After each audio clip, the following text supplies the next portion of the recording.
Hi there, at alokin lang kita ng isang painting na wala pang kagaya sa buong Pilipinas, at even na i-compare nyo sa mga master, hindi talaga siya kagaya nung mga artist na nandito sa Pilipinas. At yun yung artwork na ginagawa ko, at gusto ko lang i-introduce to sa iyo. At ito yung type ng artwork na meron ako. At kung gusto mong magkaroon nito, pwede kang umorder sa akin, bumili at magpagawa.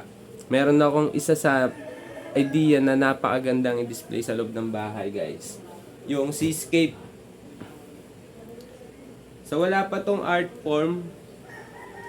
Hindi pa natin naalalagay yung art form dito sa seascape na to. Pero pag nalagay natin to, at magiging future na sample to sa mga susunod nating ilalabas na artwork.